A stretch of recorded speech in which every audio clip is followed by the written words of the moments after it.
Hello, everybody. This week we have a super important topic that if you are a parent, you want to know about. If you knew as a parent that there was one major characteristic which, if developed, would drastically increase your child's chances of success and happiness, not only now, but as an adult, wouldn't you want to know what it is? And wouldn't you do everything in your power to help your child develop that characteristic or attribute? Personally, as parents of 7 children, we give a definite yes. We want to know, and we want to help our children develop this attribute as fully as possible. Well, researchers have followed a group of people from childhood into adulthood, and they found a common denominator that could predict future success. Children who demonstrated more self-control at age 11 were more likely to be happy, healthy, and successful at age 32. And the best part is that this attribute, self-control, is a learnable skill. It's a skill that we as parents can teach to our children. And it can be done in simple ways during interactions on a daily basis. Listen to this episode to learn simple strategies for helping your children to develop more self-control starting this week. This episode has been sponsored by our own Helping Children to Develop Self-Control workshop. If you want even more strategies and ideas on how to help your children develop this very important attribute consistently and well, then visit the link in the show notes to get access to this workshop. You can use the coupon code SELF to save 50%.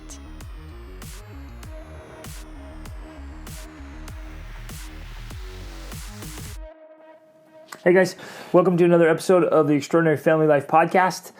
Today we're going to talk about how to help your children become genuinely happy and successful, not only in childhood, but also in adulthood. And this isn't just for parents, so if you're listening and you're not a parent, don't check out here, it's for you too.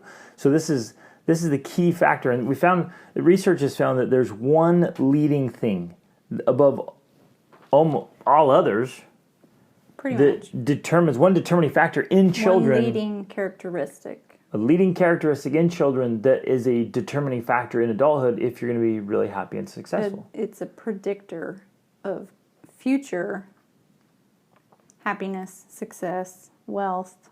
Ooh. So there you go. Okay, so let's frame this up then. You want to have happiness and success and wealth yourself in the future. You want your children to have those things in the future.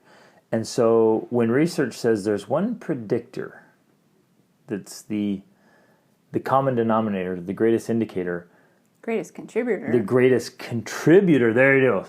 So think about that, right? As you're sitting here and you just inherently want that because you love your kids, you want to live that quality of life and lifestyle.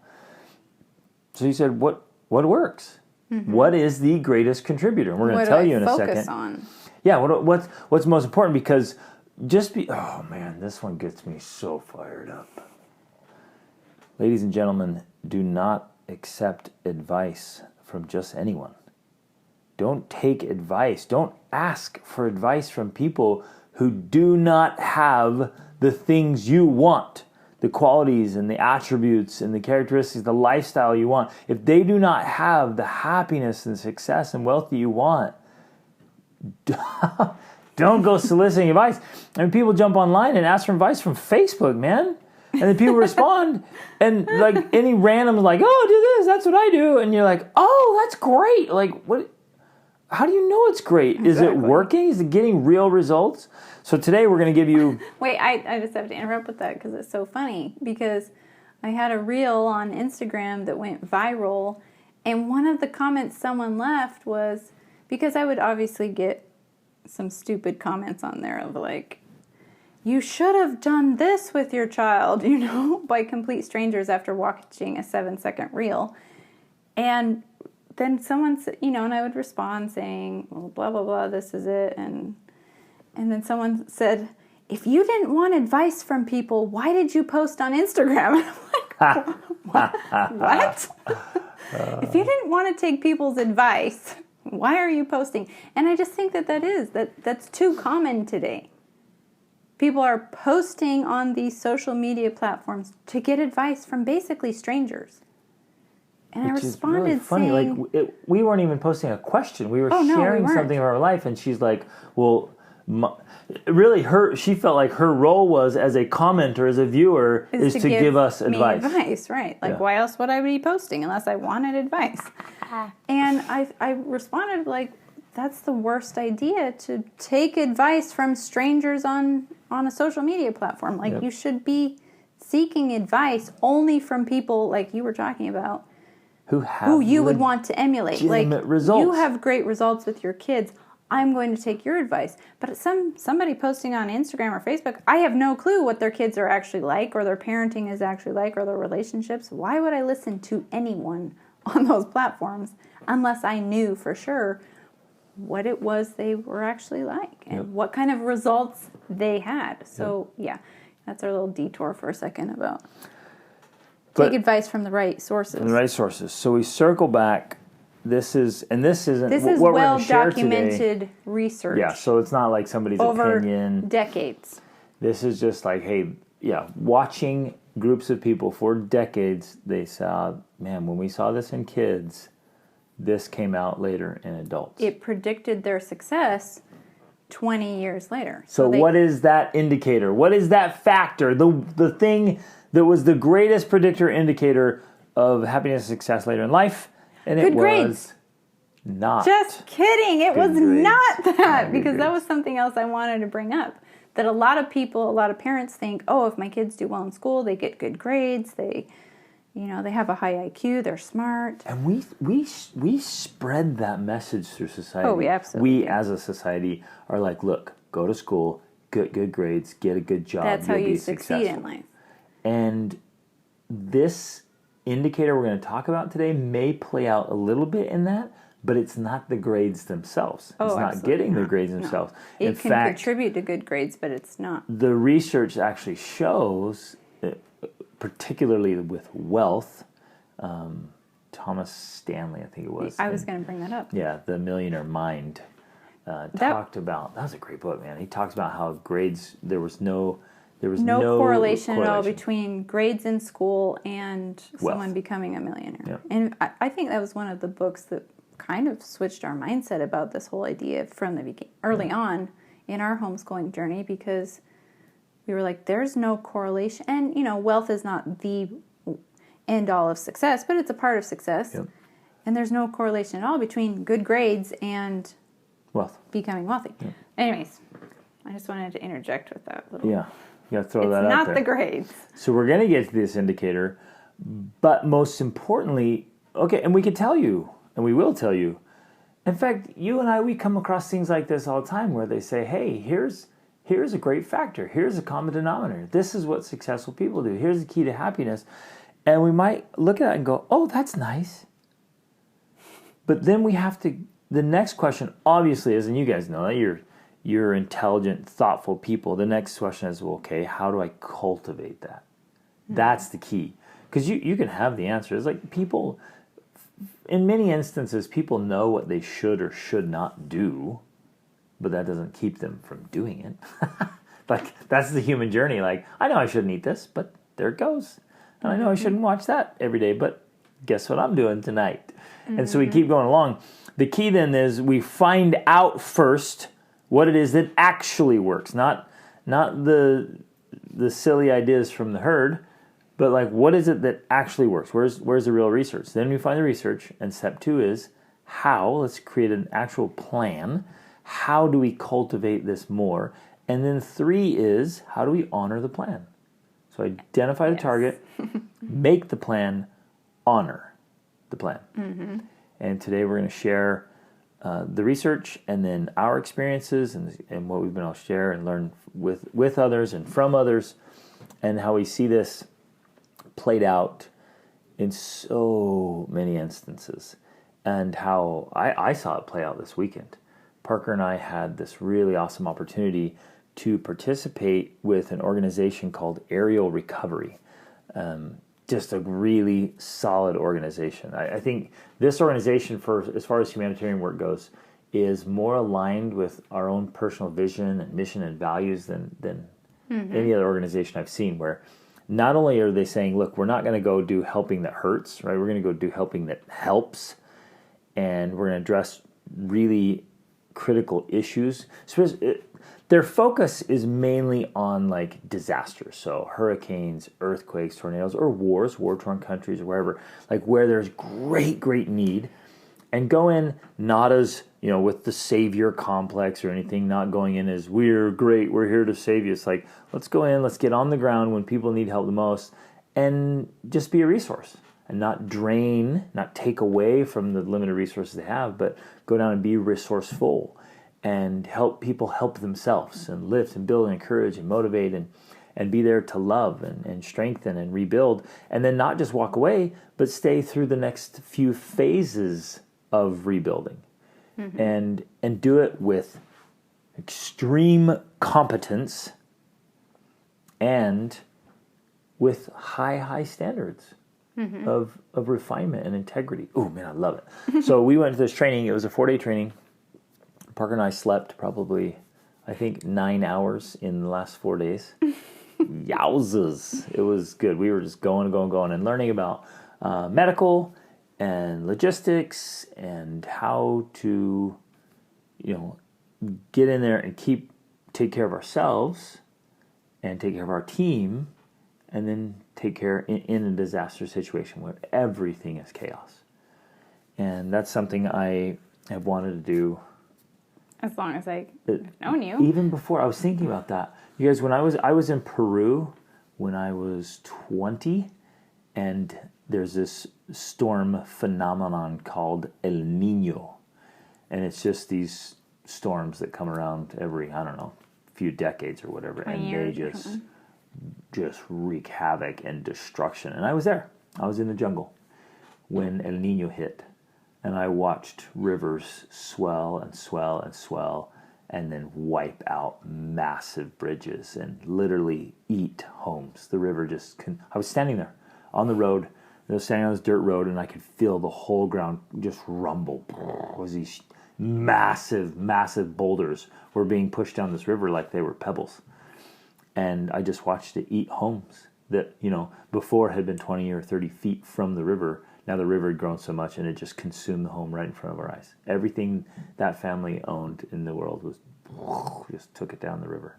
And I saw that stuff, and since that point being down there, and we were in major earthquakes down there too when I was there, where, oh man, I remember one morning I woke up, and we were on the 3rd story of this rickety old apartment, and that sucker was swaying back and forth. I don't know how far it was moving, but the whole building was swaying. Whoa. It was crazy. I happened to be praying at the very moment. So I'm on my knees, and I'm like, whoa, baby! It was moving. So since that time, I've wanted to participate in these kind of things. And this point of this organization is so great. It's like, hey, look, if we're going to go in there, you got to be able to keep your crap together. You got to be able to face what you're facing. They're, from what I've heard third party, because I hear it from you, their big focus is you need to be an asset. The whole team, but you individually need to be an asset, not a liability. Exactly. We're not going so you cause more problems, or we cause more problems, or adding to the bringing along your issues. Like, you've got to resolve all of that and have control of yourself and your life and your stuff, so that you can actually be a force for good instead of someone who needs to be taken care of. Exactly. Oh man! And this has been a message. Which ties in. Yeah, this message is something I share a lot in my Be the Man Masterclass in that tribe. It's just constantly talking about being an asset. Yeah, and so in a way, that's kind of the next level. Even that's even beyond. Like, there's levels to this. So first of all, it's happiness and fulfillment and success in your life, which creates and contributes to future happy and success and fulfillment for your children specifically, which then contributes or leads to being an asset so that you can contribute to the improvement of the world, to disaster relief, to really helping other people, because you have this firm foundation of having your crap together. Yes. Right? To be a great force for good in the world. Whoa. Okay, So it's all relevant. The thing? It's relevant. The thing. Are you ready? Drum roll, please. No, the thing is self-control. And or the other word for it, actually, which I like even better, I think, is conscientiousness. And so I don't like that word as much because it still seems a little vague. That's true. For some people, you're like, what does that even mean to be conscientious? Right. And you're like, is that mindfulness? Does that mean I meditate more? Like, what's going on here? So self-control is really simple, but I think we go with both because it gives a different perspective on the same thing. Conscientiousness seems more inclusive. Self-control seems like one specific quality or attribute, where I think conscientiousness can actually expand that a little more to include a few other attributes. But it's in the same vein here. Right. And, well, just to make a connection there, as you are more conscientious, you're more conscious, you're more aware, you're more self-aware, and you're more situational aware. And that heightened awareness allows you to think in longer terms, to think from different perspectives or angles, and allows you to think through, like, what are the outcomes of the decision I'm about to make? Yeah. And even on a pause. first level, second level, third level. Exactly. Yes, to go beyond the levels. We did an episode on that, of like getting beyond surface level stuff. That requires more conscientiousness and, of course, leads to greater self-control. Right. But those who lack self-control are just usually extremely reactive on an immediate basis. Like, oh, there's a stimulus and a response. Boom, a reaction. Where we're saying there's a stimulus, then there's a thought process, conscientiousness, and then there's a decision of control. Where if I choose to do this because I'm choosing to do it, and I would only choose to do it because I've thought through it. That's beautiful. Yes. And so they found, and you guys, you've probably heard about the marshmallow thing. This is, I think, really where it kind of came to light, that little marshmallow experiment they did. Was it in the 60s or 70s? They put marshmallows in front of these little kiddos, and they said, hey, look, there's one marshmallow plate, just a kid, and they leave them alone with the marshmallow for a few minutes.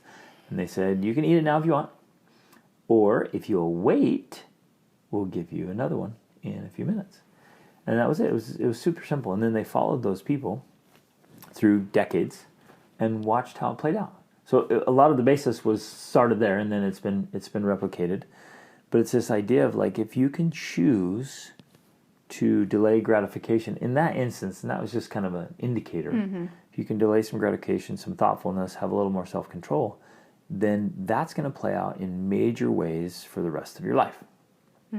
So, actually, it would be extremely valuable for each of us to wrap our heads around, and I find that writing is the best way to do that, discussing and writing. So, again, you're part of a discussion here. It could be a little bit passive on one side or whatever. Podcast is kind of that format.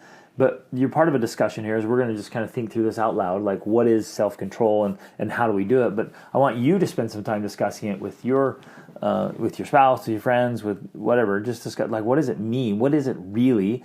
And how do you cultivate it? Because you'll come up with other great ideas, and it'll help you conceptualize it. And writing will bring up a lot of genius. It's amazing. You can just sit down and start writing. And just maybe take a pen and paper. I'm going to walk through this because some of you are like, I don't know how to write. I don't know how to think on paper. And you might just take a piece of paper and say self-control is, and then just start writing. Just flow. And to cultivate self-control, myself, my kids, ... Like it's a writing exercise. And so you just let it flow. What's happening is as your pen's kind of going, all of a sudden, bam, you get inspiration or revelation or insight of, like, what it is and how to do it. It's really insightful and really powerful. And you can activate and generate genius ideas, and they might be extremely specific for you or for one of your children, even of how to pull this off. But we want to talk through today of what I mentioned earlier: the thing, the plan, and honoring the plan. Yeah. Well, and just to provide a little bit more framework here, I want to touch quickly on how this fits in with the conscientiousness actually comes from the Big Five personality test. It's one of the attributes in the Big Five personality test. And if they want to dig in deeper to this and learn more about it, there's a great book called The Collapse of Parenting by a psychologist who talks about specifically this test and self-control and how it all plays out. But he references the Big Five personality test. And so this is just fascinating to me because in the Big Five personality test, every person on the planet has all 5 of these personality aspects, but just in varying degrees, right? It's a scale. And the Big Five are agreeableness, conscientiousness, extroversion, neuroticism, or also it's called emotional stability, and then openness to experience. So it's important to understand and realize that of those Big Five, again, emphasizing this, the one characteristic that contributes the most to happiness, success, well-being, health, wealth, is conscientiousness, more than anything else, more than compassion, which is a part of agreeableness, more than extroversion, which can be working with people, more than your emotional stability, more than your openness to experience or your intellect. All of those things are important characteristics, but the one thing that's the biggest predictor of future success is the conscientiousness. And I just think that that's so powerful to understand that, right? Because then that helps us, because our kids have all of these different characteristics, but it helps us know that, okay, while my child is extremely compassionate, which we have a child that's very compassionate, they need to develop self-control if they want to actually be very successful in life, right? They need to have the compassion. They should have that compassion. But the self-control aspect is even more important than the compassion. And that's what I was going to say next, because it as you start thinking through this, like, well, wait a minute, why would self-control be such an indicator or a predictor? And if we were together in a room, we could kind of throw out ideas, and you start thinking through this, you're like, well, self-control is going to keep you away from distractors or problems, things that can pull you away from your goals and dreams, right? Your objectives. And it's going to help you do what must be done. And that's huge. Even if it was just those two simple things. Like, wait a minute, why would self-control be such a predictor of happiness and success? Well, because you're actually, when you don't feel like doing it, you're going to do it anyways. Exactly. Or when you feel like doing something you shouldn't, you're going to resist that. And just that, even if you're just a little bit better, maybe you're not even anywhere near perfect, but you're a little bit better. You've just automatically increased your probabilities massively by just saying, you know what, I know that's not going to help me, so I'm not going to do it. Or, well, wow, as I've been reading or observing, I noticed the people who are doing really well in that field, they do that thing. And I don't want to do it either, but I'm going to do it. Which it ties in perfectly to the common denominator of success by Albert Gray. He said the one thing that was the greatest difference, he studied success for 21 years. He's like, what was the difference between successful people and unsuccessful people? He says the difference was successful people were willing to do the things that unsuccessful people were not willing to do. They didn't want to do it. And he says, I found out successful people didn't want to do it either, but they did it anyways. Which, again, it was just, exactly. It was another way of saying the same thing, self-control. Right. That Albert Gray came to that same conclusion. So you guys are going to come up with so many more ideas, and you're going to see so many examples of how self-control can be that predictor and indicator. But if we go off nothing else but those two things, it'll keep you out of more trouble and lead you to more results, better results, by just doing what must be done. Then it just makes perfect sense. Yeah. Self-control is that factor. So I did want to, maybe I think this could be helpful or interesting to just read a little bit of what conscientiousness is. This is according to Jordan Peterson in his Big Five personality test. And his colleagues. And his colleagues, not just him, you're right. And this would be something that could be valuable, I think, for parents. And we've done this with our teenagers. At understandmyself.com, he has the Big Five personality test that you can take this personality test, and then it gives you a score. It's very fascinating and helpful to go through that. And then we discussed it with our older teens, and that was fun and educational. But each of the big 5 also have 2 subcategories. And so with conscientiousness, the 2 subcategories are industriousness and orderliness, which again, I think is just kind of expanding on those ideas of self-control, but also it's about being orderly, neat, industrious, doing what needs to be done when it needs to be done, those kind of things. I love adding those factors and the way they're described, because now you can picture, well, what else is self-control? The industrious side is like, I'm going to be productive, I'm going to be effective, I'm going to work, I'm going to take initiative and action. If I'm really advanced, I'm going to be proactive with things.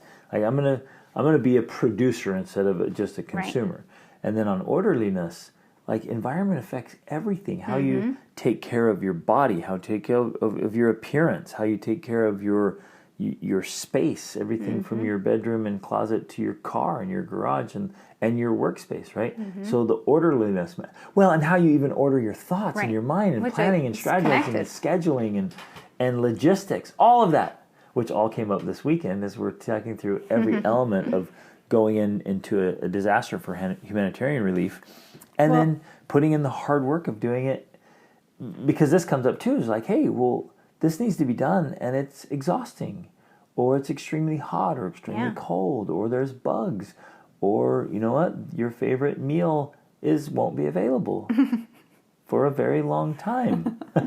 Things you like, things you think you need, so much of the luxuries, and like you just got to do it. If something needs to be done, like do it. And sometimes that means you go without sleep for a little bit. Sometimes it means you go without food for a little bit.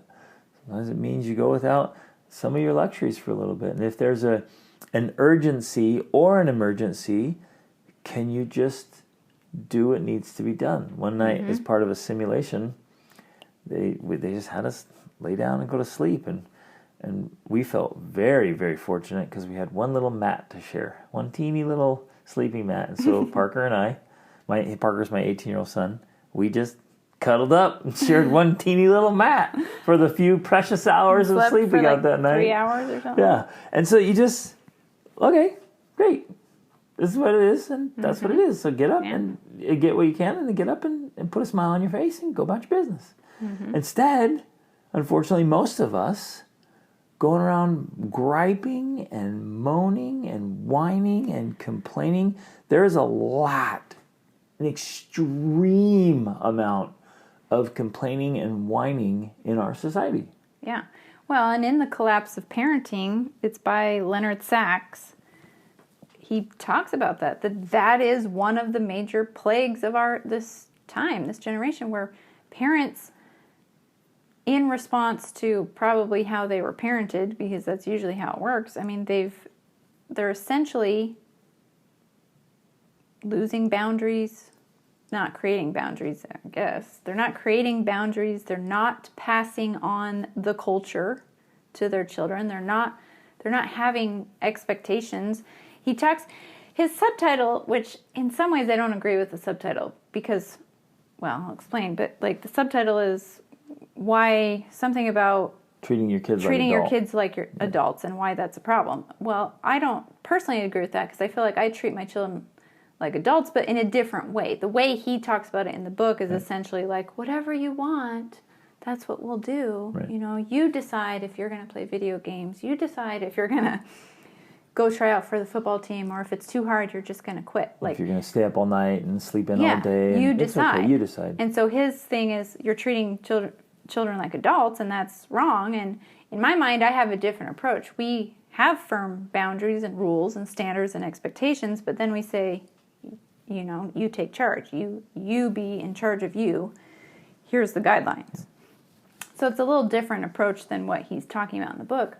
But the point is, yeah, a lot of society has taken this approach. Maybe it's the opposite from the helicopter parenting that was going on, and now it's like hands-off parenting of, you know, whatever you know, I don't want to upset you. If you want to do this thing, well, I guess, you know. It even gives an example of, you know, a kid that played video games all the time. And then he went to go, and it was ironic, it was like a football video game. And he was, a top winner in the football video game. And his dad was like, well, you should go try out for the team. And he was like, thought he was going to be all tough and went out to try out. And the coach was basically like, you're out of shape, dude. You got to get in shape. So show up at 7 a.m. tomorrow so we can start training. Yep. And the kid was like, nah, it's not for me. Too much work. Going back to my video games. And because the parents were just like... Effortless rewards and instant gratification, that's a huge problem in our absolutely. Day. And it totally undermines self-control. Right. But the parent was like, well, it's a new day and age. Like, he's really good at this video game. Nowadays, people can make a living from playing video games. This was mentioned in the book a couple of times. And you're like, okay, but guess what? You still have to live in the real world. And so there's a lot of this, which is why he calls it the collapse of parenting. There's a lot of this going on. And I think parents feel confusion about, where do I draw lines? Where do I have boundaries? What do I require of my children? What do I, quote unquote, make them do, force them to do, right? Like, where do I go with this? If this is the case, that this is the biggest predictor of success, and it is, well, then we talk about the plan part. Yeah. Like, what do I actually do here? How do I actually make this happen? Because all of my kids' friends have phones, and they get to play video games all they want, and this and that and the other. Like, what do we actually do, and how do we do it? And before we go there, I want to do a little bit of a pivot on a real big macro level. So kind of zoom out on society and history. We actually live in a time, and I mean, you're listening to this, you've lived in this time period of relative ease and comfort and affluence. Mm-hmm. And, well, some of it's not even been relative. It's been some of the most affluent times in the history of the world and some of the easiest times. And yet people don't believe that. This is a quick example. I very vividly remember we had been living in Guatemala, and at the time we thought we were broke. It was tight. But we lived in a nicer house in Guatemala because a lot of the neighbors had tin roofs and dirt floors, legitimately. And dirt walls. Adobe walls. And I remember I flew up to the States and I went to stay with Greg's mom. And she lives in a nice little farming town in a small community in Utah. And I went to church, and the church lesson was talking about, well, first of all, let me give this perspective. I remember driving around thinking all of these houses would be mansions to the Guatemalans. Every single one of them. And they're normal size houses in the States. But I remember thinking so vividly, these houses are like mansions to the Guatemalans. Of just absolute luxury. And absolute luxury. They have carpet, they have running water, they have like real lights roofs and lights and electricity and AC and heat. I was like, these are luxury houses. Yeah. And I went to church, and the lesson was talking about dealing with your challenges and trials of poverty and struggling with finances. And I thought, you guys have no idea. And I get it for them. Like, yes, they're having their challenge. Yeah. It's all relative. But I really thought, you don't even know. Yeah. And that's kind of where I was going, is that perspective, but on even a bigger macro level. So for decades, most of you have lived in very comfortable situations. For most of our lives, we've had total luxuries that now we think are necessities. Right, like electricity. And we deserve even this, now the and we internet. have to have it, and like, oh, I'm so mad that the Wi-Fi on the airplane that's flying across the ocean is slow while my thing loads. I mean, it's amazing. Or so we've come to the, expect these things. If the internet goes out at our house, you're like, what? Says, or the electricity Xfinity, goes off. You should be able to handle this, That has a problem. And so we've gotten to this place where, and even if we've had hard times, so you guys know my story. I've had hard times. I've been out on my own as a teen in rough neighborhoods. What was interesting about that is I thought my experience was so hard. there was times I was actually homeless. I did not have a place to stay. And then when I went to Peru in the 90s, it immediately hit me. I'm like, dude, being homeless in the States is way better than being homeless in Peru at that time, right? It was so or even bad. some of the living conditions. And they had a place, but it was so bad.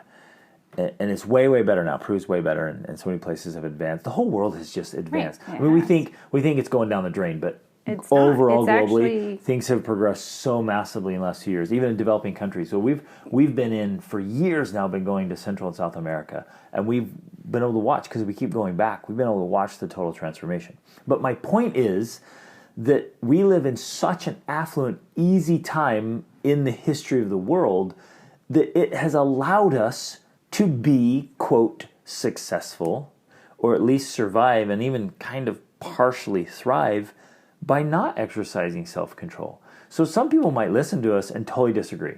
Like, I don't need to exercise much self-control. I make good money and I'm doing this right.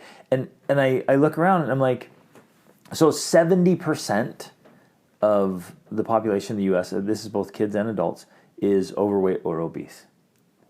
And I'm like, man, if we were in like survival time, Norway, where you have to survive and the condition of your body will determine your survival. Like if you have to like run and hunt, if you're in some tribal, and this still exists, you guys, there are still tribal people on the planet that go out and physically run and hunt animals for their living. If you got transplanted to that tribe, like you're either going to transform yourself or you'll be dead. And most likely you'll just die. Or not. I say that. You transform yourself. Well, you can totally transform. But I say this because it's such an interesting time we live in that it's been so affluent, so easy, and so comfortable. It has allowed many of us to be weak and to lack self-control and still be like, what are you talking about, man? I don't need that. Everything's good. I watch TV all the time. I scroll all the time. I do whatever I want most of the time, and my life's still good. Mm-hmm. And so in a macro level, kind of zooming out, you're like, okay, yeah. It's actually, we live in a time period where, okay, it is possible. It is possible to have very little self-control and still, like, exist. And still make it happen. Exist at a level of comfort and luxury that wasn't available 100 or 200 or 1,000 years ago. Exactly. Yeah, so you have all these nice things that weren't even available, and it takes very little to no effort comparably to maintain them. This is amazing. Well, you can be a fat, lazy slob and not get fired and still keep your job and still exist. It's like, it's unbelievable. But my point is, on a macro level, that's changing. And hard times will come back, and it'll shake it up. And people who have just allowed themselves, they let themselves go, there's going to be a reckoning. Yes, because there are cycles in history. Well, just real quick, an example I thought of, because a great book to read about some of these ideas is The Rational Optimist. And I remember in there him talking about that for the average 4-person family to enjoy the normal level of lifestyle that they have with electricity and food and running water, all these things that I can't remember the time period he said, but it was 200 or 500 years earlier. It would have required, I think, over 1,000 slaves to provide that level of energy required to produce all of the food they ate and all the electricity they used and all of the luxuries and conveniences they had for an average 4-person family.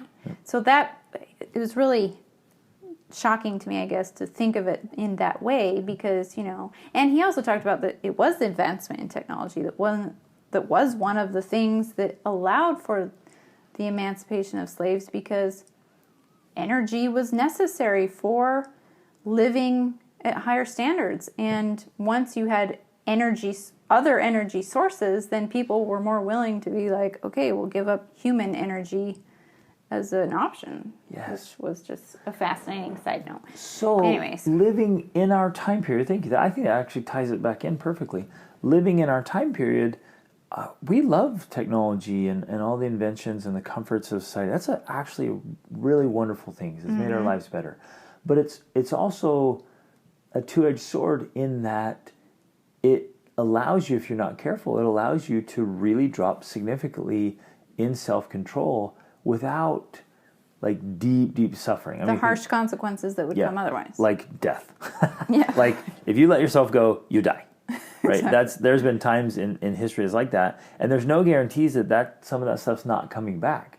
And so as we've had more comforts and conveniences and things have been freed up, I think by choice in our families, and this is our personal philosophy, the way we see things, by choice we need to choose to exercise more self-discipline voluntarily so that we are assets, so that we can be ready for any circumstance, and not even just for our own self-maintenance and ownership, but like I've got enough and to spare for myself, my family, and others. I'll be able to help out in society when things don't always work out. And I think it's an absolute guarantee that things don't always work out.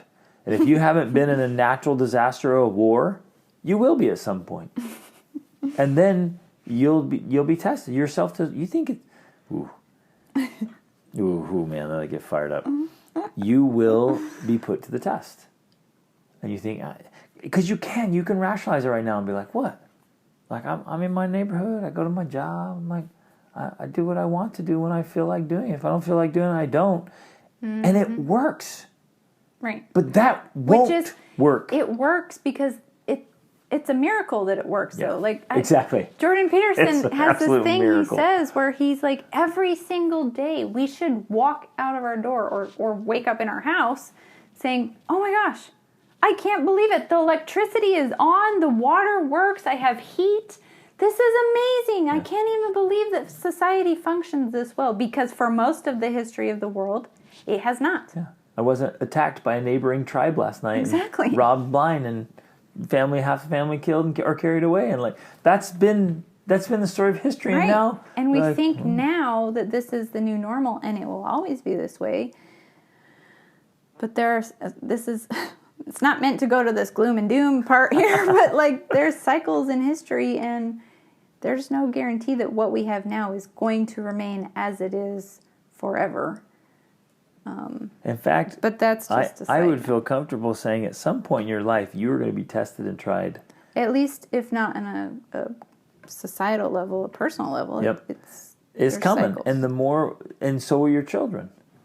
And so the more discipline and self-control and conscientiousness we've cultivated, the better prepared we'll be for the circumstances of life. So, yes. Is it time to dive in, or you want to share It is. Let me else? just really quick read some more of these adjectives, because I think they can be helpful.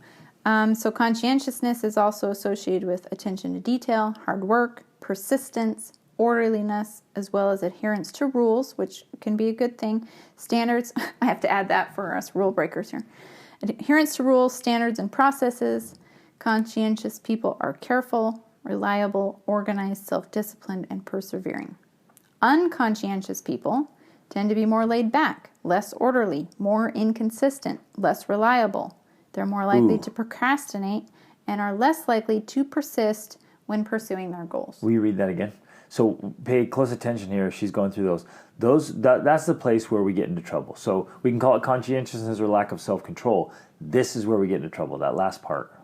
More laid back, less orderly, more inconsistent, less reliable, more likely to procrastinate, less likely to persist in pursuing their goals. Oh, okay.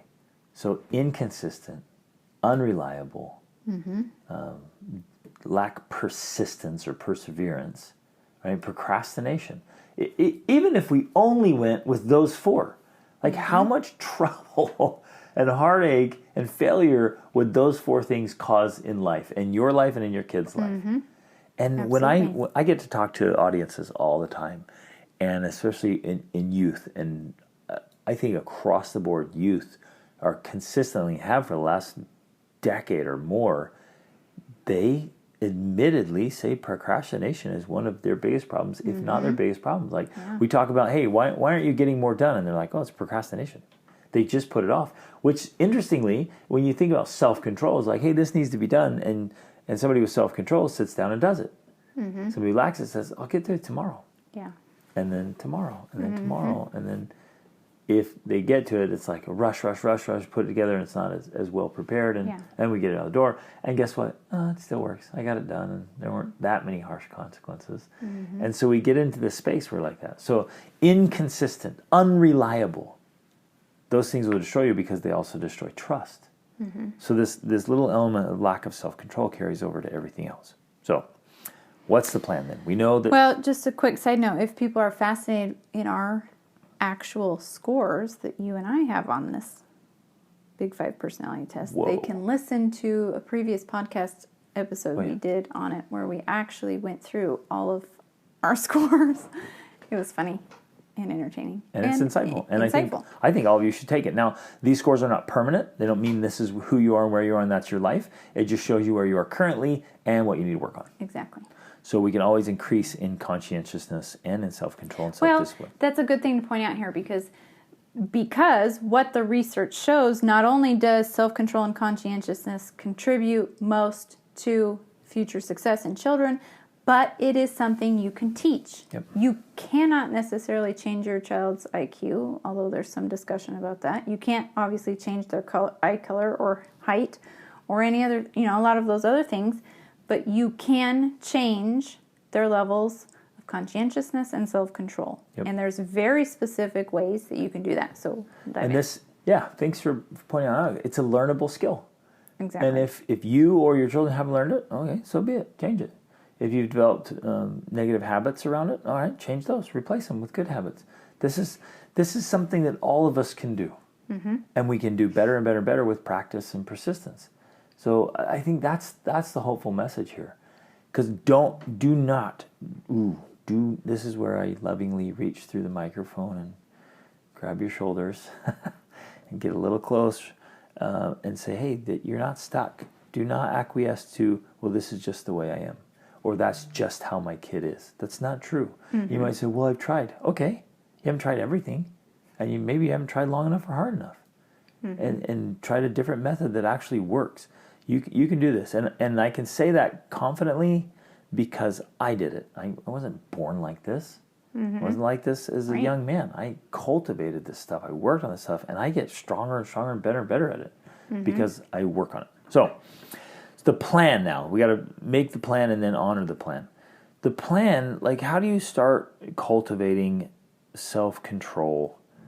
How do you teach your children self-control? If that truly is the greatest indicator, then, well, man, as parents, we stop and say, wow, that's huge. Let's teach our kids self-control. Right.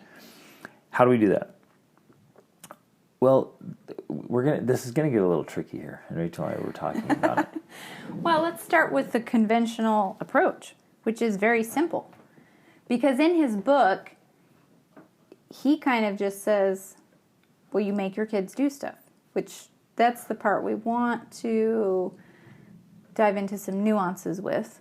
But if we just look at it from that approach, it's very simple things that nowadays some parents aren't doing. It's things like you're not going to have dessert until you finish your food. You're not going to play video games until you do your studies, or you're not going to play video games at all because they're a waste of life and brain space.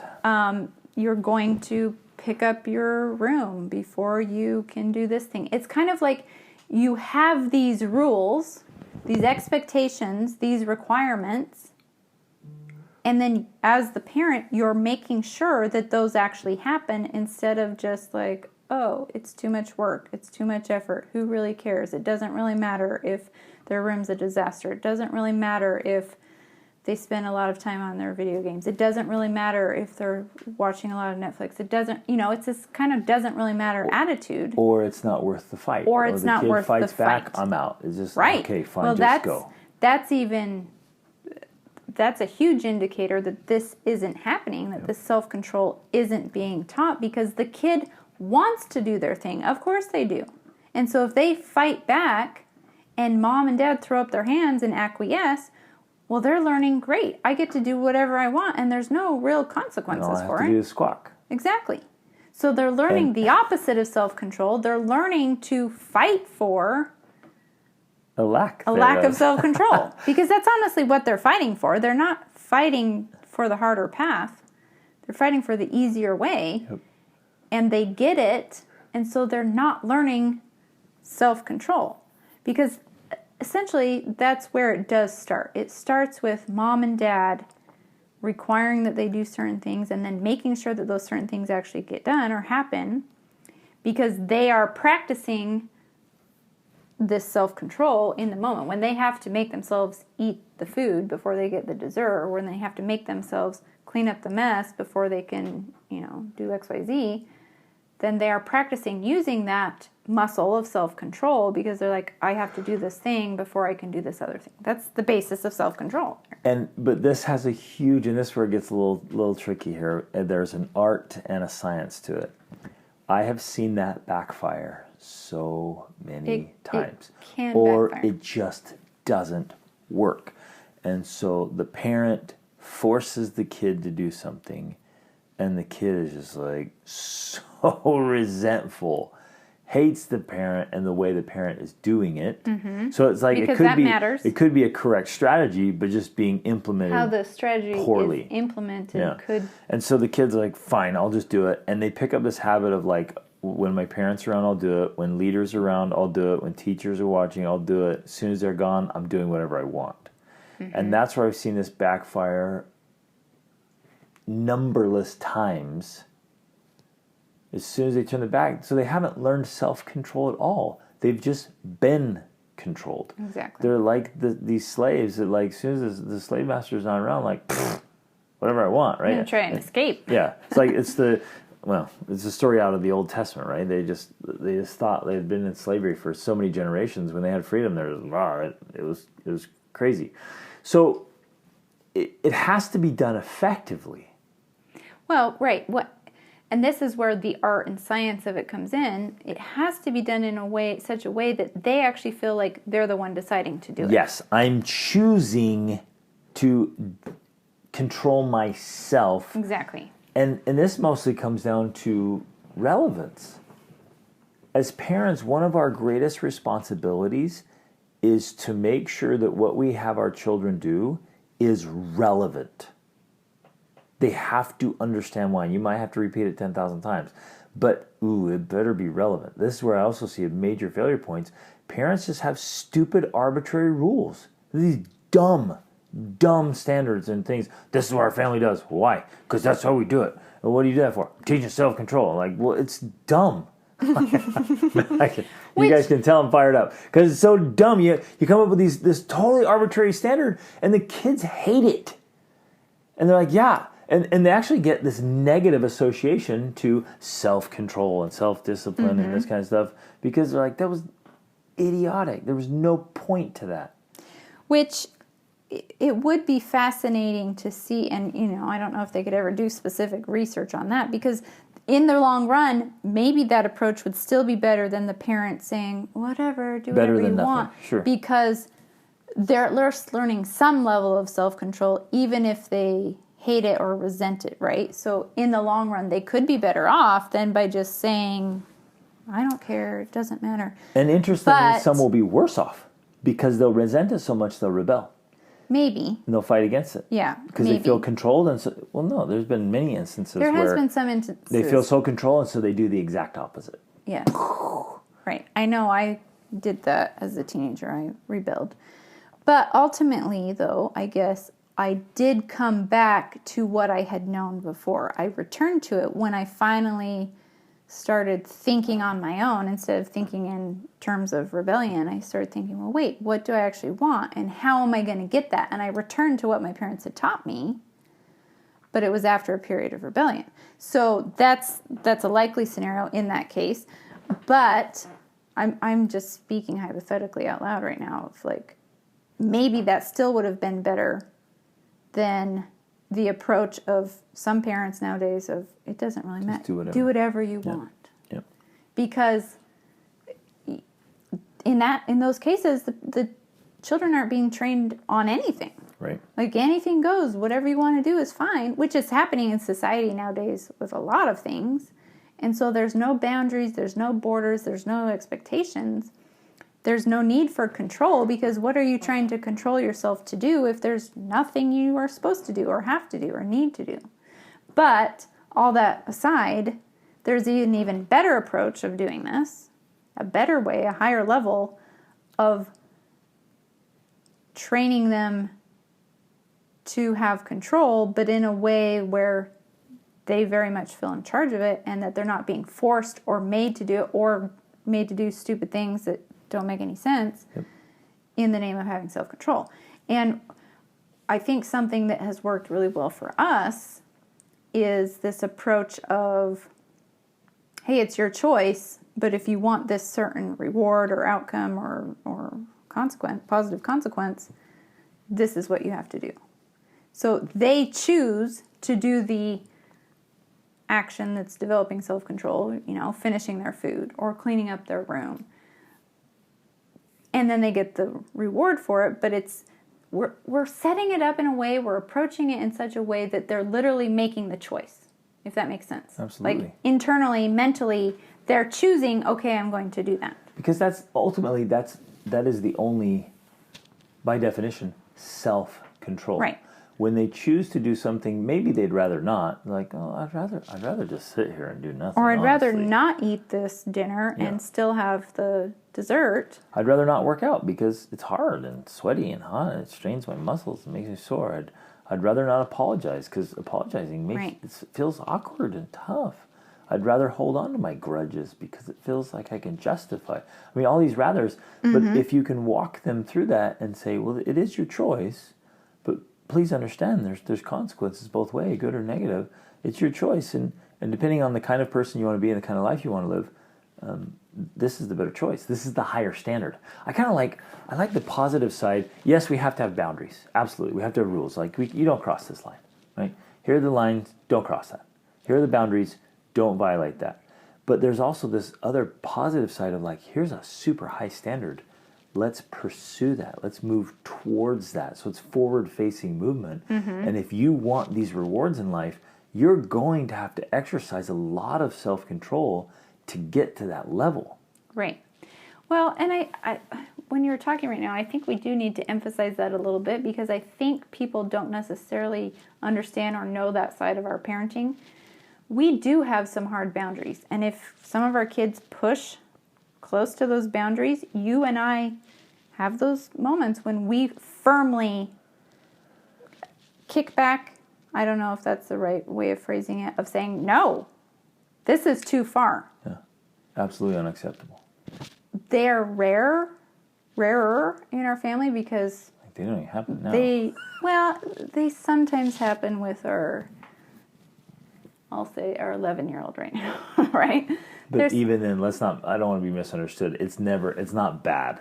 It's right, but it's just like attitude and stuff like that, where we're like, hey, whoa, we don't roll like that. But I do want to emphasize that so people understand, because we've talked about people misunderstand our parenting or our approach sometimes because we give our kids a lot of freedom. We allow them to make a lot of their own choices. Tons of autonomy. But it can backfire if it's in an environment where there's not clear boundaries and rules and expectations, which parents happens. Will enforce. Yes. Man, we've seen that. You and I have seen that so many times in people we worked with, where the parents are like, "Hey, we don't do this," and then the kid does it, and they're like, "Hey, we don't do this," and the kid keeps pushing. "Hey, we don't do," and they push way beyond it, and there's no enforcement. There's no follow through. There's no execution on that. Right, because this approach of giving them freedom and allowing them to make choices doesn't work if you don't have that framework in place. And we do have that. We will enforce things. Yep. Like our kids know that if it gets right down to it,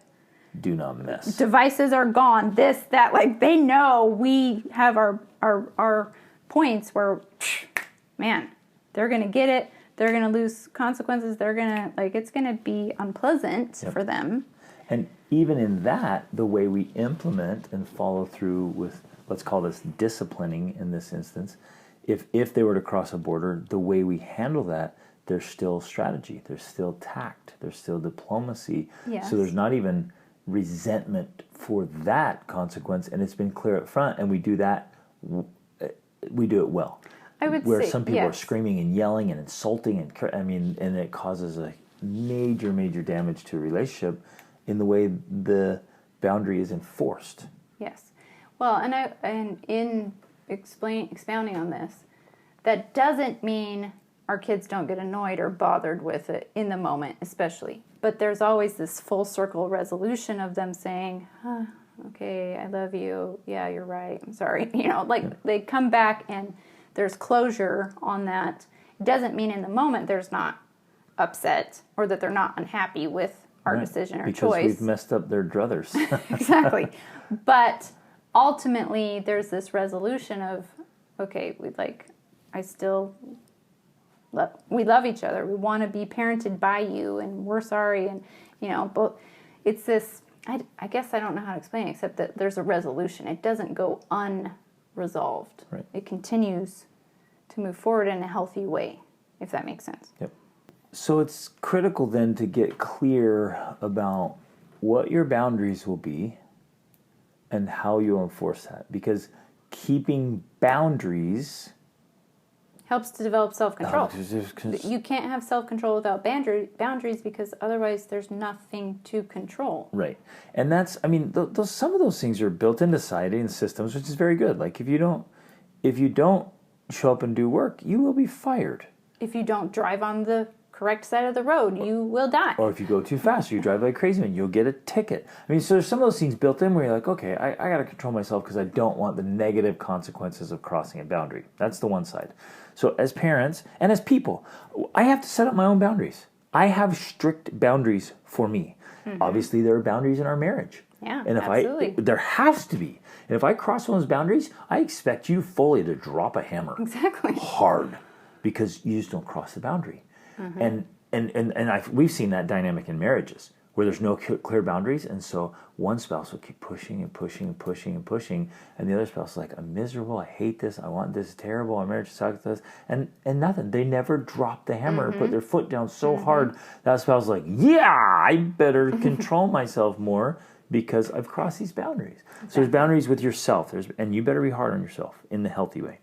There's boundary in your marriage, there's boundary in your family, there's boundary in parenting. There has to be clear boundaries so you stay away from them.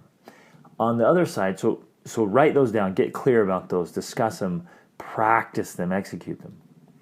On the flip side of that, there has to be standards. There has to be things we're expectations, going noble toward. aims. Yes, both inside a family dynamic, but also inside in a personal way. So I have objectives. I have noble aims. Let's differentiate those a little bit. So one is dreams and goals, things I want to achieve that's going to require me to exercise a lot of self-control to even get close to getting results. So I want those results. The other side is I set standards for myself. I'm like, this is how I behave, period. And when people try to push my buttons or circumstances are difficult, so what? I still have set the standard, and that requires me to exercise self-control, even though I may not feel like it in the moment. And most of us are like, yeah, but she made me feel this way, or he made me do that, or I lost my temper, or yeah, but this circumstance. I don't care. Like, my standards don't get tossed aside for expediency. Like, oh yeah, I was feeling hungry, so I just stopped and ate at that trash hole. Fast food, right? Why? Well, because I was hungry. Yeah, crap. That one thing, that's something that people probably don't know about us, but you and I have not eaten at a fast food restaurant for at least 17, 18, 20 years. Yeah. I don't even know. Like, we just don't stop at fast food restaurants. And you're like, oh, we're so hungry. So? We'll drive and drive and drive and drive hungry rather than stop at a fast food restaurant. We'll find something else or go hungry, and guess what? Tomorrow you'll feel better. Sleep it off. Yeah, and that's not always easy. I mean, we just finished a road trip where we drove from Utah to Georgia, and it's not always easy to find healthy food, but we do that, or we don't eat, or we go to the grocery store because we're not eating at fast food restaurants. We just don't. And so you might stop at a stop. There's the gas station. You're fueling up. You're We all don't very buy hungry. Gas station food. Gas station food. But let's say there's a couple, and there have been almost all the places we stopped for gas. There was some fast food place in there and gas station food, and we were all hungry. But none of us go in and be like, let's load up because we're hungry. I mean, my little kids are like, let's buy something. I'm like, nope. Nope. And I told them, I'm like, we don't buy food from the gas station. Like, And that's so- just a part of our family culture. We don't buy food from the gas station. That's not who we are. That's not how we do life. Or a fast food place. And so, okay, there's a perfect example. So the little ones, they learn more self-control that way because we're teaching them why. And we've been teaching them forever. It's not like on a road trip we tell them we don't do it. Like, we're constantly talking about eating healthy and why, and taking care of our bodies and why, and we don't eat that and this because... And why we don't buy certain things at the grocery store. There's a lot of things we don't buy there. And when either. people give you candy, we pay our kids. If somebody gives them candy and they don't eat it, we pay them. Or And buy so them toys. they're learning self-control. That's a perfect example of learning Exactly. self-control. They're like, man, I really want to eat this sucker, but if I go home and give it to my mom and watch her throw it down the toilet or garbage or whatever. I don't throw suckers in the down the toilet. It'll clog it. in the garbage can, right? Then, and I get $1, there's that perfect example. It's like, if I don't eat the marshmallow, I get $1 instead. Boom. Right? And so there's little examples of self-control. We're just kind of walking through examples here out loud. So you're setting standards and like, no, I won't do that. And you teach it to your kids and say, hey, do you want to have this cool experience or this great thing? You want this benefit? You want this result in your life? That's going to require self-control. And so you have your own boundaries. Teach your kids to set their own boundaries. Whenever I mentor youth, I'm like, stop. And, oh, man, I get so fired up about this one. I tell the youth, I'm like, stop waiting around expecting your parents to control you, to set standards for you. And I tell this to everyone. Don't wait around for your church to set your standards. Don't wait around for your job or your company or your community, your neighborhood, whatever, to set your standards. You set your own standards, high standards, and hold yourself to them. And don't let yourself off the hook. Don't sit around and say, well, as long as I don't get caught, as long as the cops don't catch me, as long as my parents don't discipline me, as long as somebody's not there to figuratively discipline me or spank my butt for being stupid, like, that's where self-control is born. And that's where, for me personally, in my own journey, that's where it was born for me and really, really strengthened.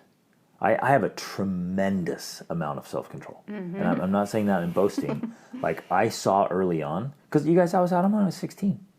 No parents, no guardians, no curfew, nobody, not a soul to tell me what I should or shouldn't do. Or who even cared what you did. Nobody cared. Nobody gave a crap, and nobody knew. I didn't have any friends either. No friends, no family. Nobody gave a crap about me and would have batted an eye. And I was in bad neighborhoods, so nobody's paying attention.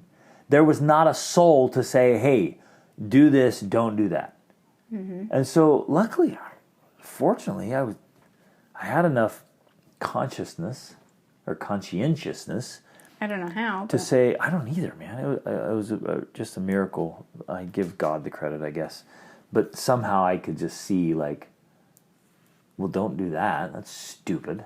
I guess I could see consequences naturally. I lived in a bad neighborhood. I'm like, well, that idiot thinks drinking's okay, and I get to watch him stumble down the street, fall, bust his head, lose his wallet, get robbed, blind, wreck his car, and then hate his life, and then wake up hungover. I'm like, yeah, that doesn't seem like a very good idea to me, to be an alcoholic. And then, beating, domestic violence or whatever. I'm like, that is horrible. I was so lonely. I'm like, I don't want a relationship like that. I want an awesome marriage. I don't want to do what that idiot's doing. So self-control, right? So I learned how to control my temper. I had a crazy temper. I learned how to control it because I didn't want to destroy my own marriage. I actually wanted friends. I didn't have any. I'm like, if I have a crazy temper, I won't have friends. So I started to control myself. And so I learned, and then I wanted to be healthy and fit. So I stopped eating junk food and garbage and stopped drinking carbonation and caffeine. Just do that. Do that one thing. Just decide today never to drink carbonation again. Done. It's just absolute poison liquid. So boom. And what happens is your self-control starts to grow. It's like this muscle. And you get stronger, stronger, stronger. The more you give in to those things, the weaker you get. The more you resist them, the stronger you get. So pick relevant things. Don't just be like, okay, I'm not eating broccoli ever again. I don't know why I take broccoli. Whatever. But don't pick something arbitrary. Pick something for real. So soda is like not good for you. Just stop. Stop drinking alcohol. Okay, here's one. You guys ready? this is gonna be really, really hard for some of you. There's insane amounts of good research out there that you should stop drinking caffeine. So cut out the coffee. And that is going to be hard for some of you. I thought you were going to say there's insane amounts of research about cold showers. Ooh, start taking cold showers. So then, I'm just like... I've been turning my shower cold after I... Woo! Are you getting more self-control? Yeah, That's a perfect example, actually. That's an easy way to do it, because you don't feel like doing it, you don't want to do it, it's uncomfortable, and you turn that sucker cold. Guess what's happening? Every time you do it, you're getting more self-control. Yeah. Instead, you just take a deep breath and stand there and take it. And what's interesting is our kids have done this. Like, they'll go into freezing cold water. It seems silly to some of you listening. It seems kind of dumb. There's actually a lot of good, healthy research around it. There's so much research about it. But besides that, just the ability that you can mentally jump into very, very cold water just because you want to have the experience, that is self-control. Resisting the donut bar at a church function because you walk around like, this is trash. And there's no prayer on earth that can make that trash healthy for your body. So, sorry. And you don't put it in your body. Good example. There's simple examples, because you might ask, well, how can we do it? How can we do it? There's a million little ways of like, don't eat that, and do eat that, and don't do this, and do this. And do your work before you play. And I mean, it's basic stuff. Honestly, it is.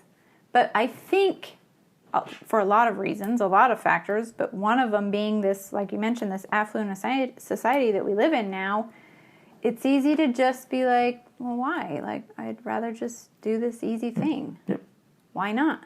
We don't necessarily see a good reason for not doing it, and so we do it. And people would say, oh, that's stupid. I'm going to keep eating donuts and drinking soda and taking warm showers. Like, you guys are idiots. Like, I'm going to enjoy my life, and so what?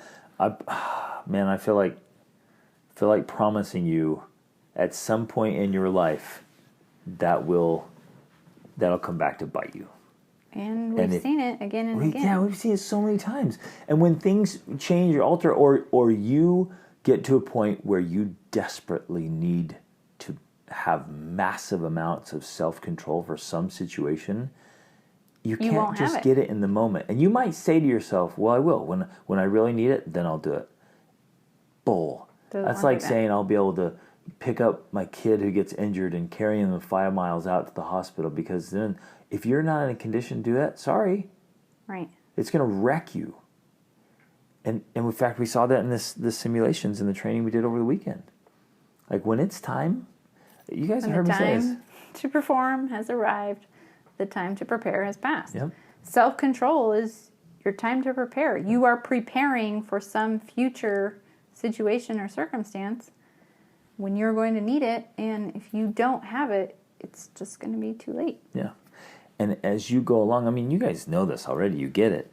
As you go along and strengthen your self-control, and your kids do the same thing, it gets stronger and stronger and better, and then it leads to the opportunity to take advantage of opportunities that you couldn't have otherwise. Yeah. And something pops up and says, this needs to be done to get this result. And you're like, I can do that. Right. Because you've been doing other hard things. And you get this mindset and this identity of like, yeah, I do hard things. I control myself. I do what I need to do. I think this training you just went to is a perfect example because, one, it's kind of an invitation-only thing. Like, you have to be able to get in with certain qualifications. Well, for example, this second one. Like, Parker went to the first one, so he qualified to come to this second one. First of all, he was prepared to do that. He was in a healthy condition. He was fit. He had the time and money to be able to go do it. So there's a lot of factors that go into play there where he was actually able to go. Then you were able to kind of skip the first one because you had prepared yourself. You had medical training. You had wilderness survival training. You had all of these experiences, all of these things on your resume, so to say, that they amazingly allowed you to skip and join this next one, which they usually don't do. They made an exception. And then you were both prepared to be there, to show up, to fully participate, to lead, to stand out.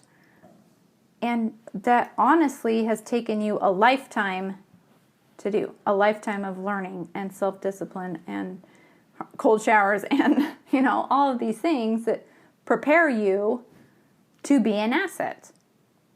And then when the opportunity presented itself, which it just did this year, kind of out of the blue, I feel like, you were ready to say, and you didn't have to say, I've always dreamed of doing something like that. I guess I better get ready now that I know about this organization. You're like, I've always dreamed of doing something like this. Sweet, let's go. I'm ready. So I've been preparing, waiting for an opportunity I didn't know would come along. Exactly. I didn't know this existed. And when it popped up, I could jump on it right away. And this, I just know this already. This is going to lead to experiences and opportunities that I've dreamed of and that I never could have dreamt up. Mm-hmm. It's going to lead to things that are awesome. It's true. And like already relationships and connections, friendships, like it's go time. Yeah. And but you have literally been preparing for it your whole life. And so much of that preparation is built specifically around this very thing of conscientiousness and self-control. Right.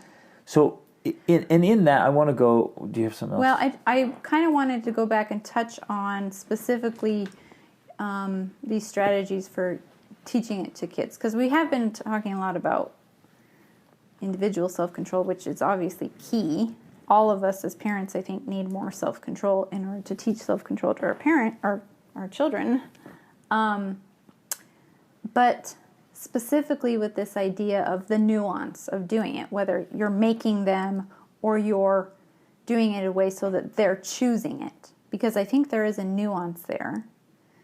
But I think in the long run, it makes a difference. While in some ways, at least me personally, I think if you made your kids do the self-control thing, in the long run, I think that could be better than just allowing them to do whatever. Right. Potentially. Yes, and maybe there's a spectrum of this where one's just straight up, because I said so. You do this, I'm going to make you do it. Then you kind of come towards the middle and be like, well, look, you really need to do it, and I'm gonna make you do it, and then kind of moving over of like, this is why you need to do it, and I'm gonna let you choose. There's consequences both ways, but I want you to choose to do the thing you don't necessarily feel like doing.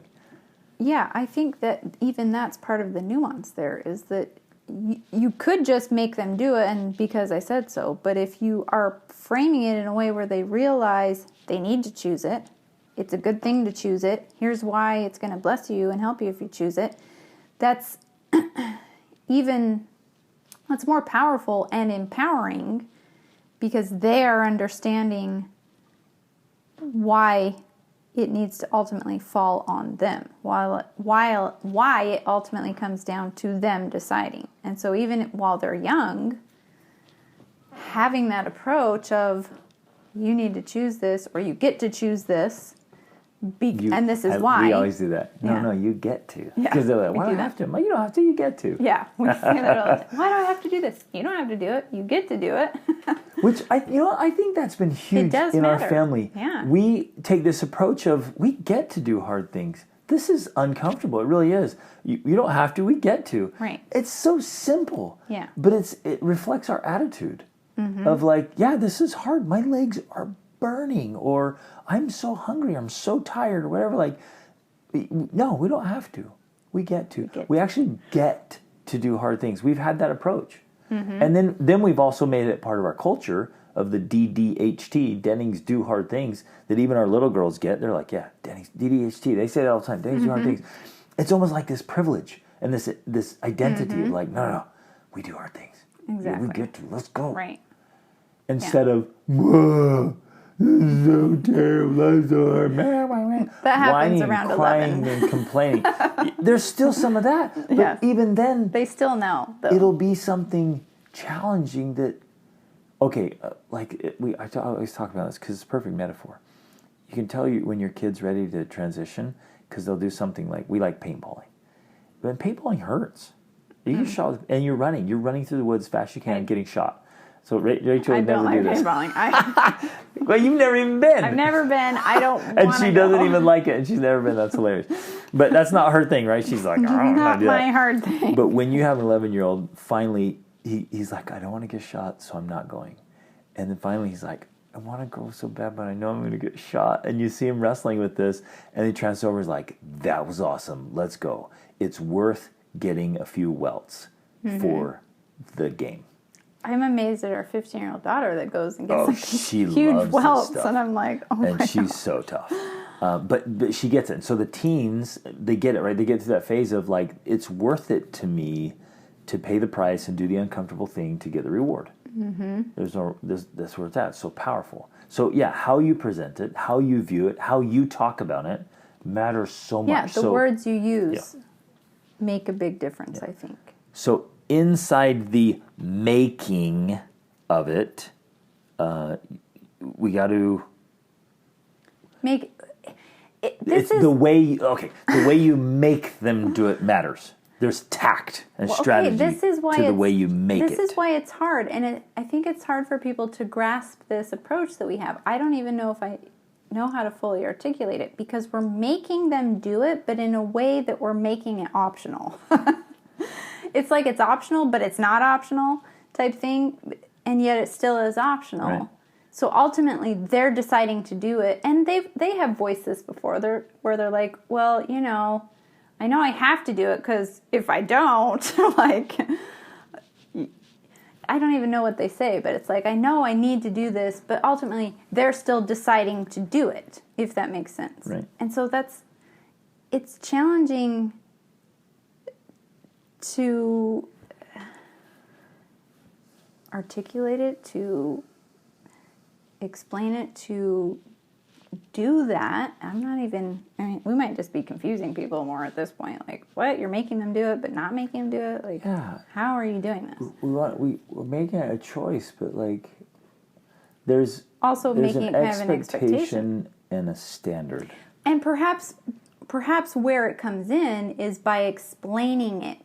I know that our oldest has said to me, you know, now that she's almost 20, and a couple times she has said to me, like, I love how you guys always explain things to us. Like, you never just expect us to do something just because you said so. You explained it in such a way that I was like, oh, that makes complete sense. And even if I didn't want to do it, I was like, yeah, I need to do that because it makes complete sense. I should do that thing because of how you explained it. And so that's kind of the approach. And obviously it can be a little more challenging to do this with younger children, but it's still possible.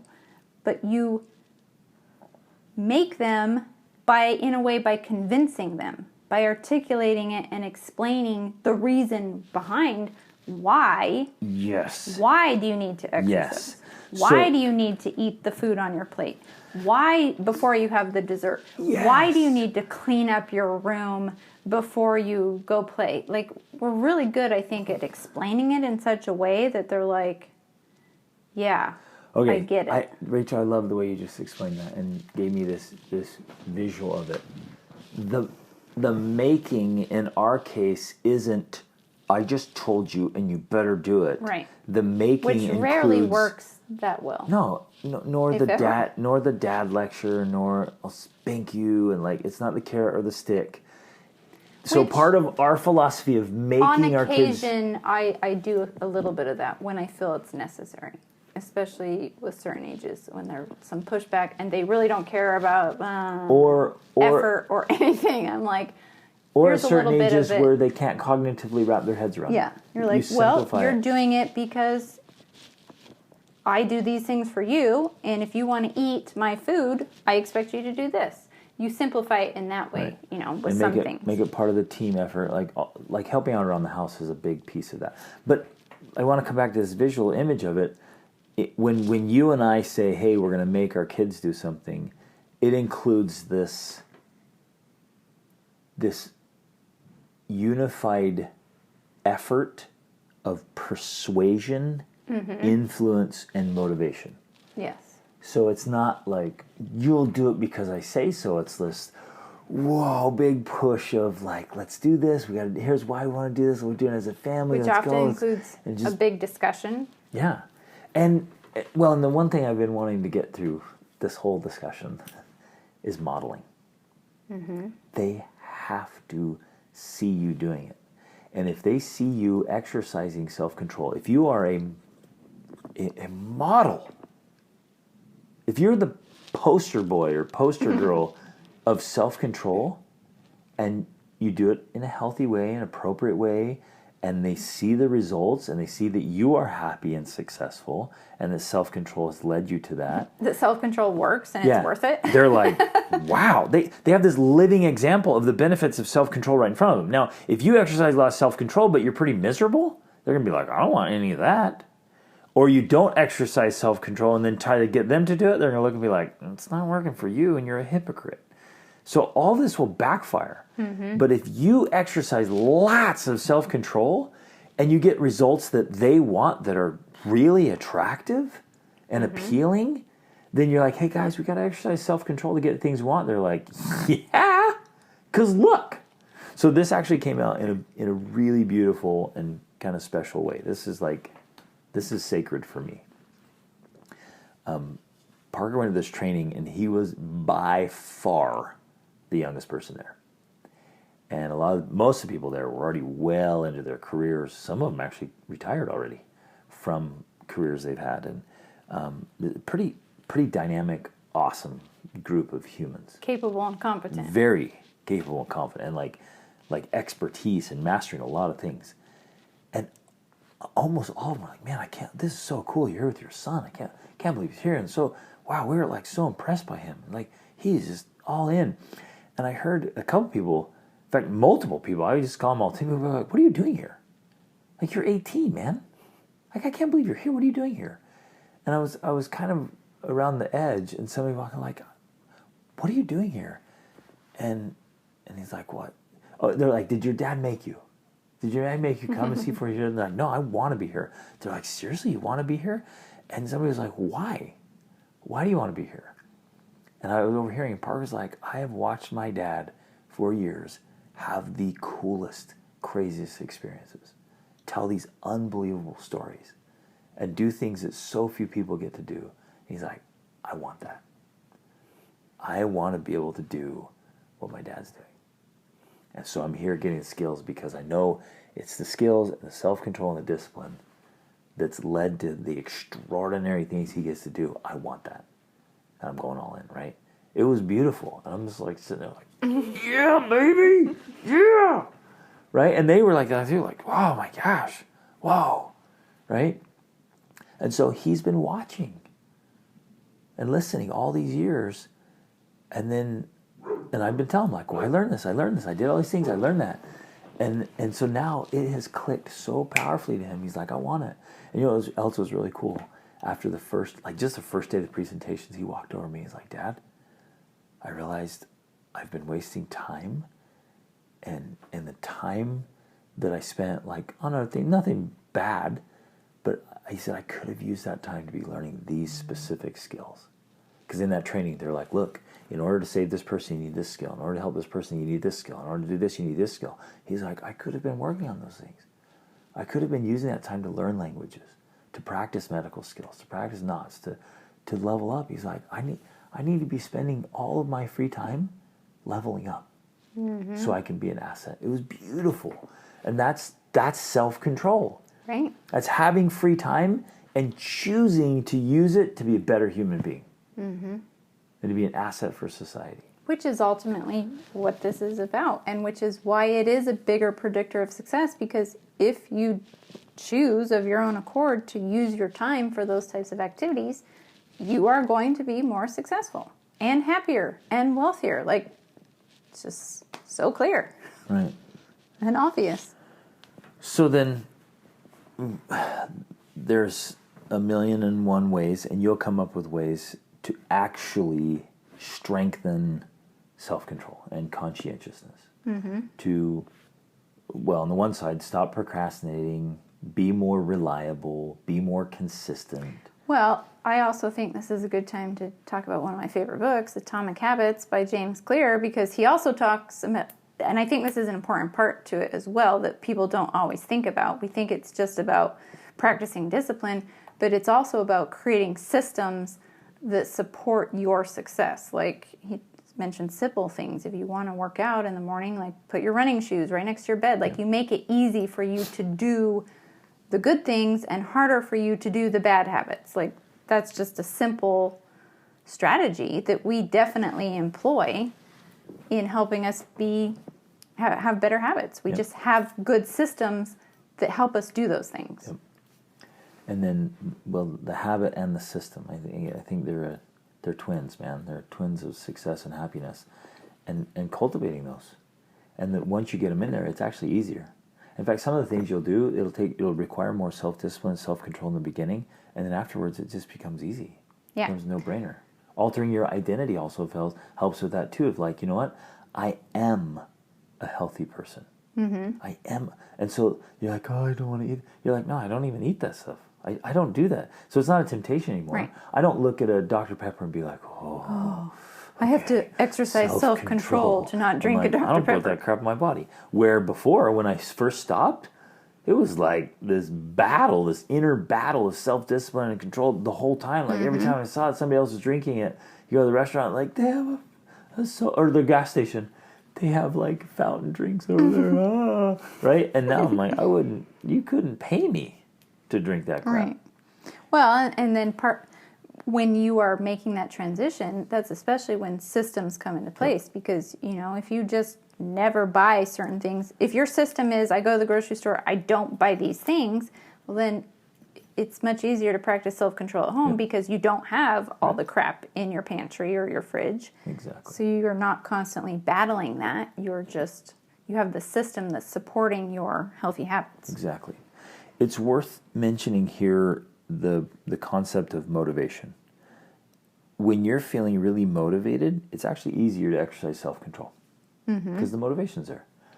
But and that's true. And so you should practice fueling and nourishing your motivation, just like you nourish your body with food. You eat throughout the day, and every day you should also fuel and nourish your motivation daily. You should do things that make you motivated. It is easier to follow through when you feel motivated, but you can't always rely on motivation. There will be times you just do not feel motivated to do it. And that's when it's especially important to have a developed self-control muscle, so to speak, so that you do it anyways. Like, I really don't feel like doing it, but I've made a commitment to myself. Or I've made a commitment to my wife. I've made a commitment to my kids. I've made a commitment to God. Like, wherever that lands, like, I follow through. I do what I say. I'm a person of integrity. I don't care. Which is part of conscientiousness. Exactly. And self-control. So I don't know.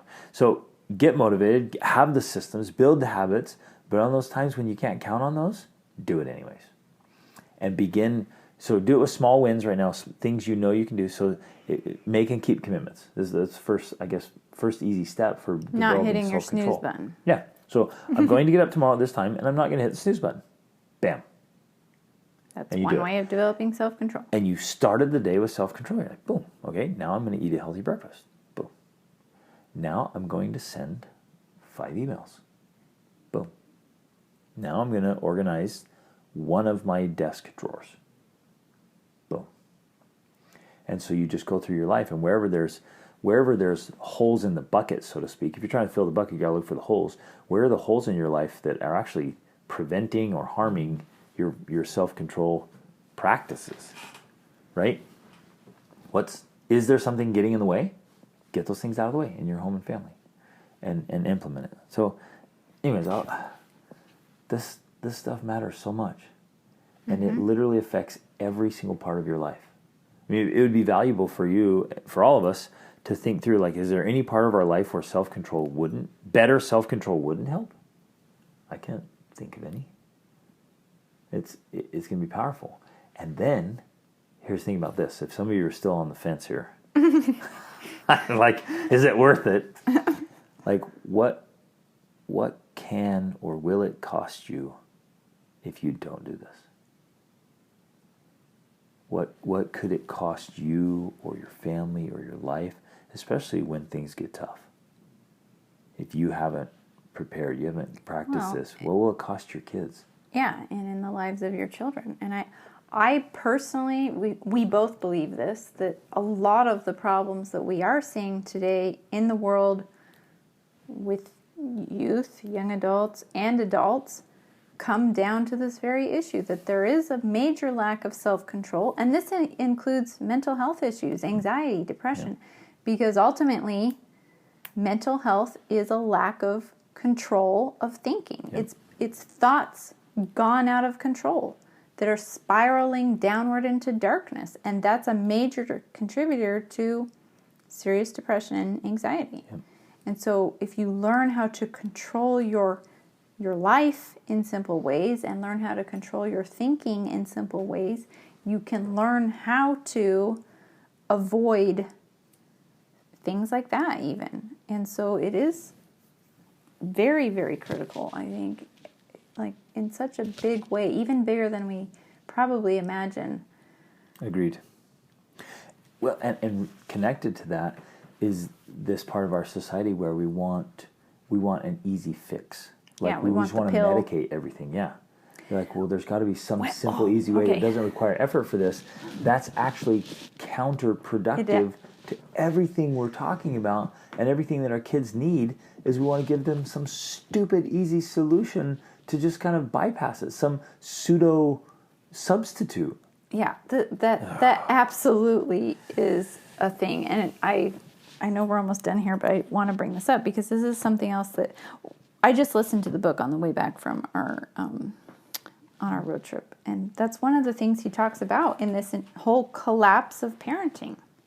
He brings this up as a psychologist, that he has seen this change in parenting approaches, and that parents have become dependent on the drugs, the diagnoses, to solve what he just says are parenting problems. Yeah.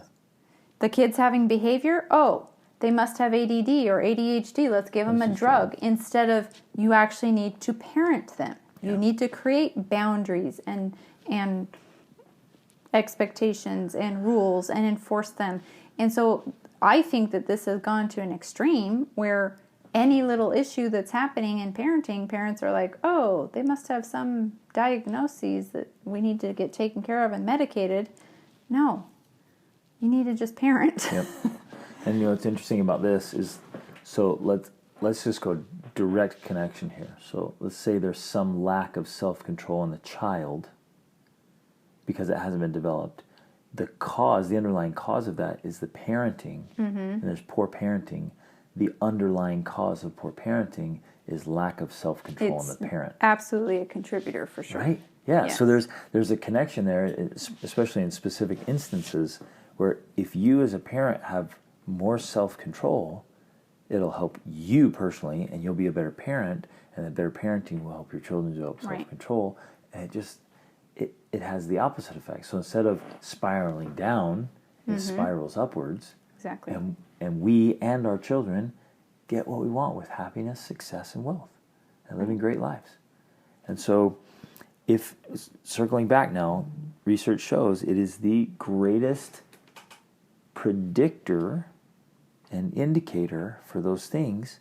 Well, then let's be super proactive.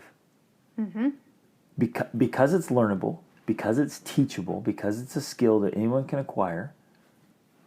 What's stopping us from giving that tons of time and attention and making it a priority in our families? Because if that's the thing that leads to helping all the other things, then we focus on that thing, and we do it really proactively. We get after it. We're starting today, and we stay on it as long as you're a parent, which is for the rest of your forever. So get on it, stay on it, make it happen, and build it into your life and your way of being. And I can wholeheartedly say it has been nothing but good benefits and blessings and rewards in my life from exercising self-control. From starting as a young teenager, like leaning in hard to self-control. I couldn't possibly articulate how much good has come into my life because of that. for decades. And I wake up and just the gratitude, the immense gratitude and excitement for the kind of life. And I'm humbled by this privilege. I know how rare it is that I get to live the life I live. It's extremely rare. And all of it can be linked directly back to cultivating self-control. Mm-hmm.